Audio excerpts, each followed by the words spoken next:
Hello and welcome back to These Blind Eyes 6580. Don't forget to subscribe, share the videos, and all that good stuff. Oh man. Uh, I don't want my channel to be one of those channels where all I have to talk about is what other people say and do, crap like that. It's annoying. You're making a living off other people's success, and all you're doing is being an armchair quarterback. But that doesn't mean there isn't certain things that can't be talked about and addressed, you know? And I've talked about Rogan a couple times on my podcast, that little MB podcast I got. And so I'm going to preface this the same way there. I like the guy, I like his show. It's just, and who's perfect when it comes to their ideas and the shit they say? Nobody. Nobody is. You know? So don't get me wrong with that. I'm not sitting and judging in a sense that, oh, the guy should be perfect. Because nobody is. But by the same token, there's certain things that get said that is just absolutely ridiculous to me. And you don't have to go back and listen to his podcast that he did with Andrew Schultz, because it's something Rogan's talked about many times. And it's about the cobalt mining and smartphones. And if they would make a phone in America and it was twice as expensive, he'd buy it. Just so it, essentially so it'd be guilt-free. Because slave labor's involved in all of our technology, our smartphones and that. It isn't just the cobalt mining where people are getting paid $1 a day, literally $1 a day, but what's that? Is it Fox? Is that the name of the company in China where they got the nets around the roof of the building because people are killing themselves, where they're making just a couple dollars a day putting together our phones? Because here's the thing. It's got nothing to do with if they were built in America and cost twice as much, I'd buy one. Because first off, most people don't have Joe Rogan money, and I joked around about his money on my podcast, the one that's Tim Dillon for President. It's the name of that one.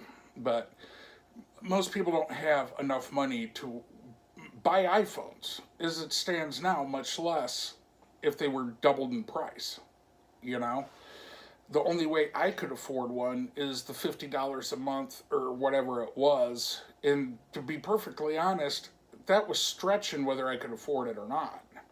It's just the iPhones have technology on it that I have to be able to use a phone.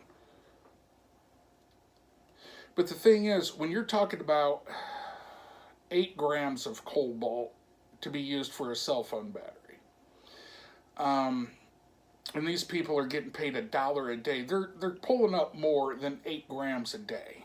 Okay, so it's not even $1 per phone that's getting spent on this cobalt. And then when you got these people that are making $2, $3 a day putting our phones together and doing all this crap in China, stuff like that. The fact is, Apple could be selling iPhone 14s or 15, whatever they're on right now. They could sell their brand new technology for $300 a pop and still be making a killing. A killing. But they're not doing it. They're like, well, the market says we can get this much money for it. People will pay this, so let's get it.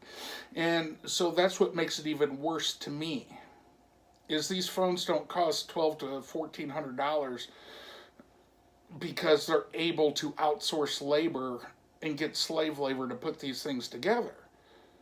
They're getting this kind of money for their phones because the market dictates they're able to. And Samsung's no different. Don't kid yourself, they ain't any different. But I'm going to tell you right now, if one of those companies would just cut their price to $300 a pop, the other company would go out of business almost overnight. Almost overnight, they'd go out of business, unless they drop their price too. And it wouldn't be the first time that kind of stuff happened in the business world. I mean, locally, we had a farmer that had a 2,000 hog operation. And he went out of business because one of these big corporations had so much of the market, they could afford to drop the price and cost to the consumer so much that the farmers, they had to close up shop because it was literally costing more to raise a hog than what they'd get for it at the butcher shop. So, I mean, companies can do that to one another when they're big enough. And Apple and Samsung, they're big enough they can make every other competitor just gone. But, you know, don't sit there and tell me I'd pay $2,000. I would not pay $2,000 for a phone. You know, I'd get rid of my technology before I paid $2,000 for a phone. You know, that's asinine. And to say that it's so they could make it here in America, that's, dude, if they had everything made in America, if everything was done where it was paid good wages, benefits and everything to everybody, they could still make a good profit off the iPhone at $1,200 to $1,400 a phone. You can't tell me that they couldn't. As small as it is, you know that they're not paying a lot for the fucking resources that go into it. You know, for the screen and all that other kind of stuff. You know, you can get these smart TVs that are 60 inches and that you can hook your phone to, like through Wi-Fi, Bluetooth, whatever it is. I mean, these TVs don't cost as much as these phones. And it takes a lot more resources to put together a TV than it does one of these phones. So don't sit there and tell me otherwise. You know, the $1,200 to $1,400 is if they were being made in America by Americans making good wages and benefits. So, you know, I don't know if he's actually, you know, like I said, I'm not sitting there trying to, I'm criticizing what he said, but I'm not criticizing Rogan for saying what he said. Because I understand why he's saying what he said. It's just, I don't think he's put a lot of thought into it in the fact that it probably cost $10 for them to make an iPhone. To make a new iPhone. It probably costs $10. When you're paying $3 a day to have these things assembled, and you're paying $1 a day for the cobalt that goes into it, what do you really think they're paying for the rest of the resources? Apple is making a fucking killing off this shit. They'd still make a profit. Still make a profit if they sold it for $300 a phone, I guarantee you. But the market dictates. That's like where economics comes into play, people. That's one of the first things that I learned when I was getting my degree in econ was, what will the market allow? That's one of the major things economics is for, is what will the market allow? And the market will allow $1,200 to $1,400 for iPhones. Because if you get the one with the least amount of storage, what is it? $1,150, $1,200. Then you get the biggest one, biggest and baddest one. Everything else is still the same, but you're paying an extra $200 or $300 for that extra storage. It doesn't cost that much more for all that storage. I mean, think about it in those terms.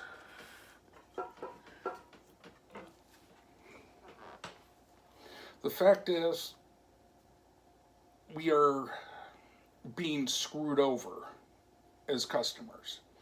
Because for one thing,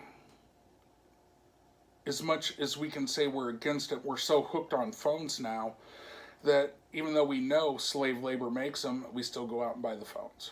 We still use the phones. That supports the slave labor being used to make the phones. You know, and we're not even benefiting in the sense that we're reaping the rewards of slave labor being used. We're still paying full price as if people were getting paid $20 or $25 an hour to assemble these things and benefits.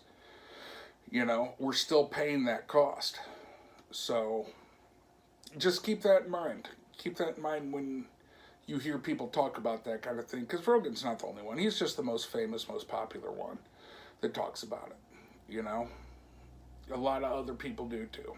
So, like I said, just keep that in mind. Any questions, comments, concerns, email at littlemb6580@gmail.com. That's LITTLE, M as in Mike, B as in Bravo, 6580 at gmail.com. Till next time, y'all take care.